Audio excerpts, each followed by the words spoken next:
Bonjour les apprentis chimistes. Aujourd'hui, nous allons étudier la loi de la tension électrique dans un circuit en série.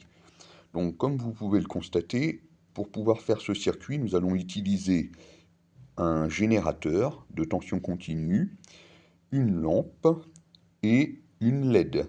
Et comme vous le voyez ici, le circuit il est bien en série puisque lorsque je déplace mon doigt du plus vers le moins, ben on s'aperçoit qu'il n'y a qu'une seule boucle. Donc tout est branché les uns à la suite des autres.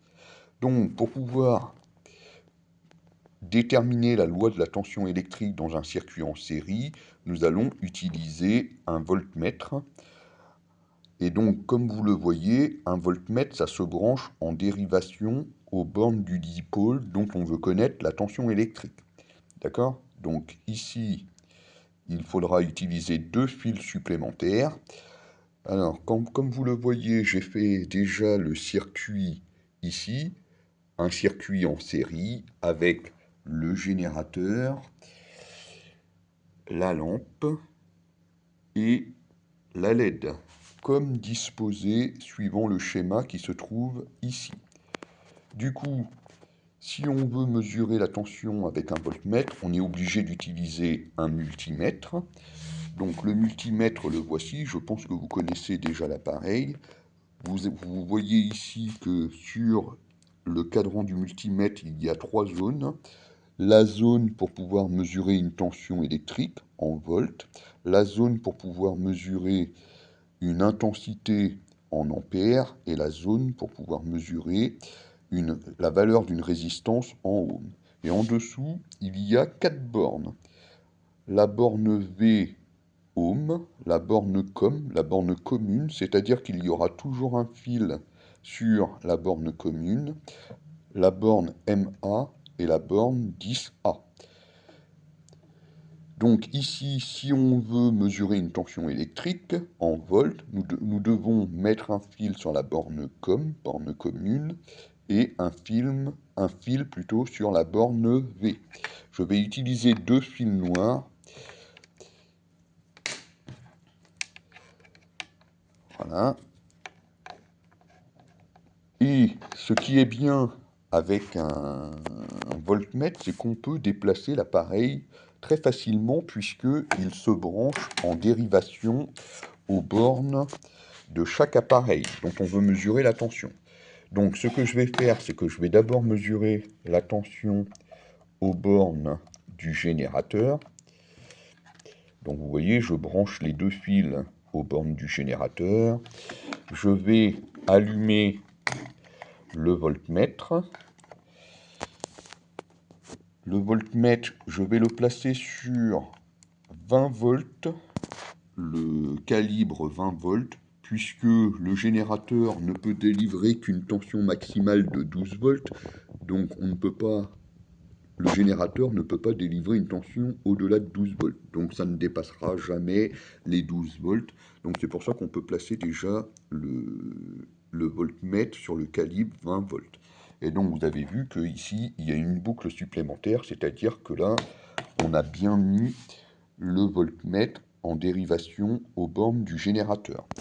Du coup, vous voyez ici qu'on va pouvoir mesurer la tension aux bornes du voltmètre, du générateur, et ensuite, on va regarder ce qui se passe. Déjà, je vous montre ce que l'on obtient quand on allume le générateur. Donc vous voyez ici que la LED s'est allumée, fortement on peut dire, et la lampe ici brille faiblement. Si vous vous rappelez les précédents cours, vous savez que dans un circuit en série, quand on rajoute un dipôle, les appareils fonctionnent moins bien. Donc c'est pour ça que la lampe, elle brille faiblement ici. Et donc, on lit ici moins 12,26 volts.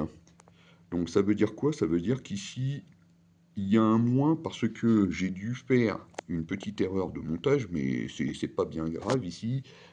Il faut juste inverser les deux bornes. Vous allez voir, en inversant les deux bornes, on va retrouver une tension positive. Donc ici, on voit ici 12,26 volts. Donc ça, c'est la tension du générateur. Je vais écrire ici UG égale 12,26 volts. Ensuite, on va déplacer le voltmètre. On va le mettre aux bornes de la LED.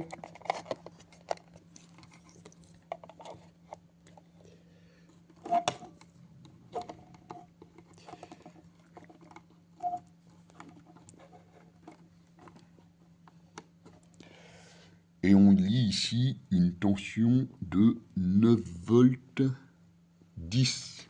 Donc là, c'est UD égale... Alors là, c'est écrit 9, ça tourne autour de 9,10 volts. Donc 9,10 volts. J'avais oublié de préciser que on utilise la lettre U pour la notation de la tension, puisque la lettre T, elle est choisie pour le temps. Et il reste une dernière tension à mesurer, celle aux bornes de la lampe. Donc là, je déplace le voltmètre et je le place aux bornes de la lampe. Et donc ici, on lit qu'aux bornes de la lampe, on a une tension de 2,46 volts. Donc là, on va écrire UL égale 2,46 volts. Et donc, si on prend les trois valeurs, on a dit que la tension du générateur, c'était 12,26. La tension aux bornes de la lampe, c'est 2,46. Et la tension aux bornes de la DEL, c'est 9,10 volts. Donc déjà, on s'aperçoit que les tensions électriques ne sont pas égales dans un circuit en série. Donc quand on regarde les trois valeurs, on peut peut-être supposer que si on additionne la tension de la lampe et la tension de la DEL, on va peut-être retomber à peu près sur la tension du générateur. Donc on va faire le calcul UL plus UD pour voir ce que ça donne.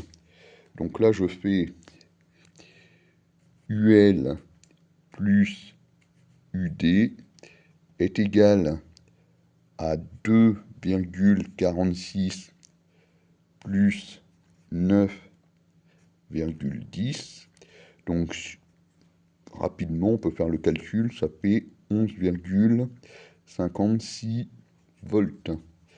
11,56 volts, alors que nous, on a trouvé pour la tension du générateur 12,26, on est quand même relativement proche. Ça veut dire quoi? Ça veut dire que la tension aux bornes du générateur est égale à la somme des tensions aux bornes des récepteurs.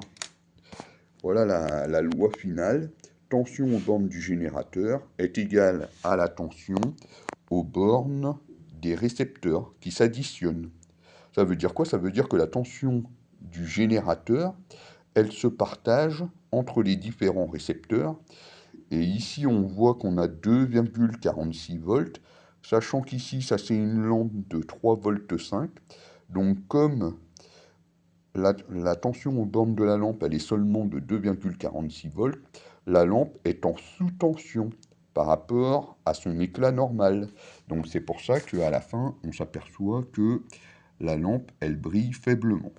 Donc si je résume en une seule phrase, il faut retenir que dans un circuit en série, la tension du générateur est égale à la somme des tensions aux bornes des récepteurs. Fin de la vidéo. On verra lors d'une prochaine vidéo la tension électrique dans un circuit en dérivation.